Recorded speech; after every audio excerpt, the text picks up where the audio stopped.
Brethren and companions, it is my pleasure to present the foreword to this edition of Arena, at a time when there are so many positive aspects to Freemasonry in London.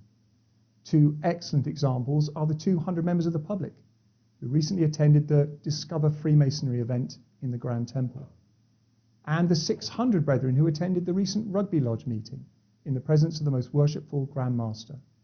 You can read all about both of these stories in more detail in this edition of Arena.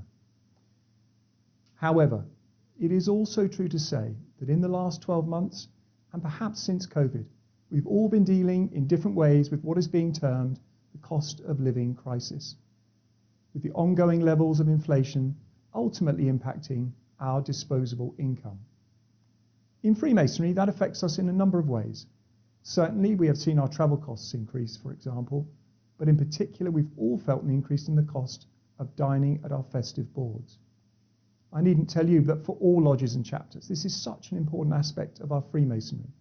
The opportunity to relax, unwind, catch up with friends, and meet new people after our meetings.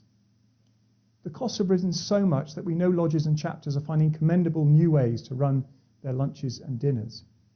This issue is compounded, however, because the costs, while they are going up, food price inflation is so acute that many are also experiencing a lack of value and the quality of the food, wine and service. And they're receiving that, of course, at those higher prices. In response to this, I am therefore delighted that UGLE has made, with our help and our thanks, an important first step. And I would like to share with you those announcements the Metropolitan Grand Secretary, Matthew Christmas, made in September, with several new dining options, price points, and new rooms that are available at Freemasons Hall. In short, we are now able to enjoy the splendour of Freemasons Hall in many different rooms and a variety of menus to suit different budgets, all maintaining the quality that we would wish. We may now bring our own wine with no corkage charge, which is of course helpful. Dining costs start at £50 for a 2-course meal without wine, while a 3-course meal with half a bottle of wine is £65. A good deal of thought has gone into this new approach, with the option to pre-order drinks from the bar at Freemasons Hall, complimentary coffee in the cafe, and the premium dining options for those special occasions.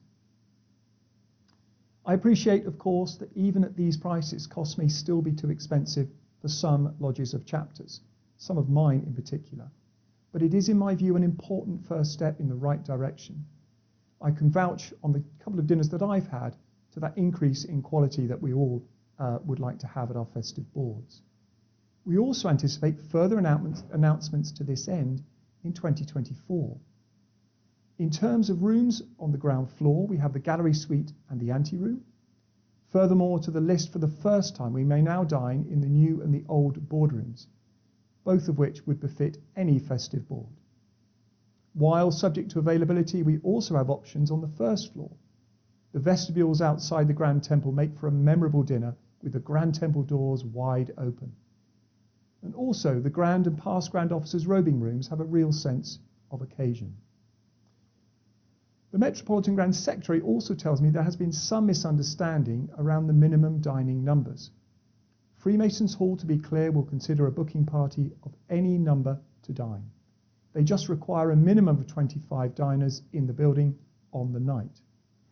You can use the building during lunch or evening on any particular day, and if it is below 25, then there is a surcharge. Based on the current demand, that surcharge is deemed to be unlikely, but please check at the time of booking. Please feel free to contact the dining team at the email address you can see now, who will be eager to assist you. Please do consider these options. And in closing, I'd like to wish all the brethren and companions a very good Christmas and a happy and healthy New Year. Thank you.